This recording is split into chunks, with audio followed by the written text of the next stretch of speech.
Sometimes people say they're waiting for the right moment.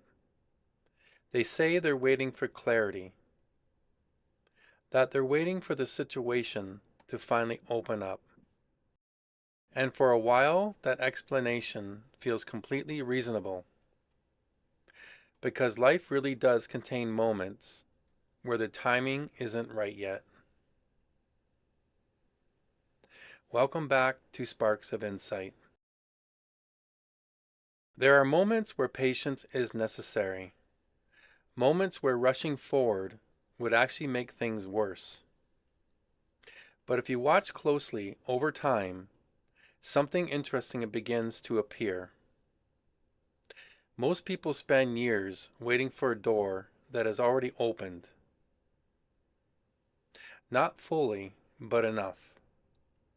Enough to see that movement is possible. The opportunity is there. The path is visible. Yet something inside them stays exactly where it is. They keep standing in the same place, still analyzing, thinking, explaining why the moment hasn't quite arrived yet. From the outside, this can look confusing because a door is clearly there. It's not hidden, not locked, but stepping through it requires something that people rarely talk about openly. It requires leaving the place you've been standing. And that place, even when it's uncomfortable, is familiar. You know how things behave there. You understand the shape of your life within that space. You've built explanations around it, and you've created routines. And familiarity has a strange kind of gravity. It keeps pulling you back into the same patterns, even when you've already begun imagining something different. So when a door quietly opens, something inside you immediately starts calculating the cost.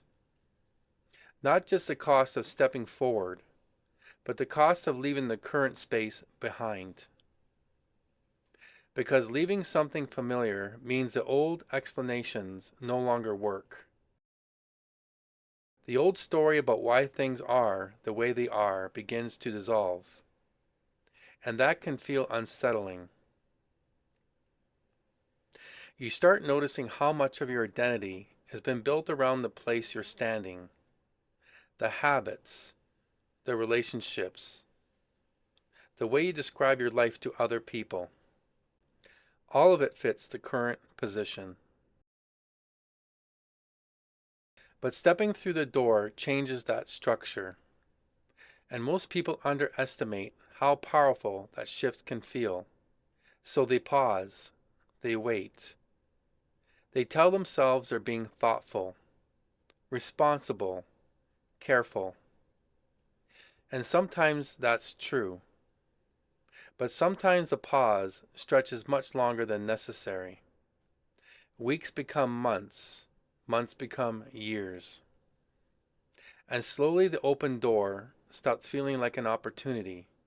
It becomes something else, something slightly uncomfortable to look at. Because every time you see it, you're reminded of the movement you haven't made yet. So people begin doing something subtle. They stop looking directly at the door. They turn their attention somewhere else. New distractions appear. New explanations appear. The door becomes background scenery. Still there, still open. But no longer something they actively face. And over time, this creates an illusion. It begins to feel like the door was never really open in the first place. Like maybe it was just an idea. Maybe it wasn't the right path after all. Maybe the timing was wrong.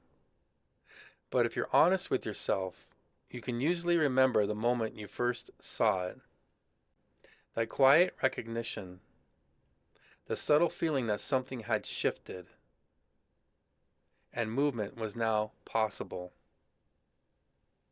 And the interesting thing is, most people don't actually regret the doors they walked through, even when those choices brought difficulty, even when they required major adjustments.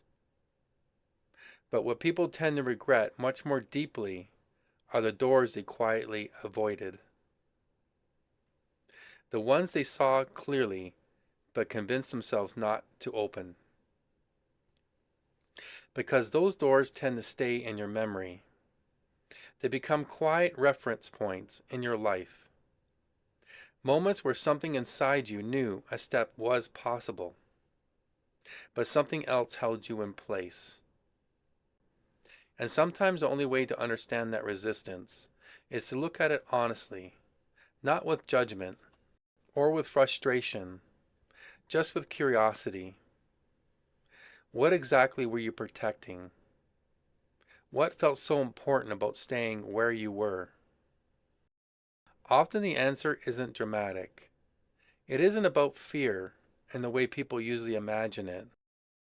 It's about stability, predictability,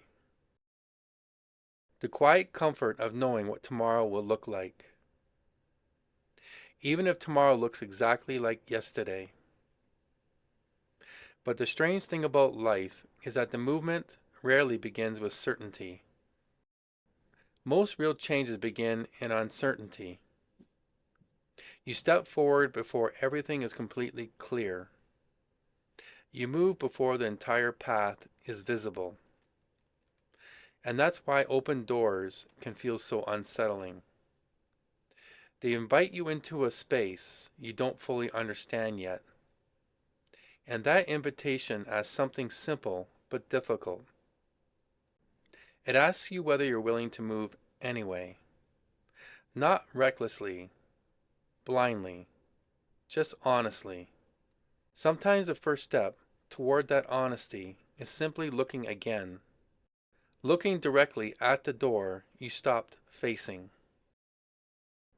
Noticing that it's still there, still open, still waiting quietly. Not demanding anything, not forcing you, just existing as a possibility. And sometimes the moment you look at it again, you realize something surprising. The door was never the hard part. The hard part was allowing yourself to walk toward it. Thank you everyone for watching, and remember, the spark is within you.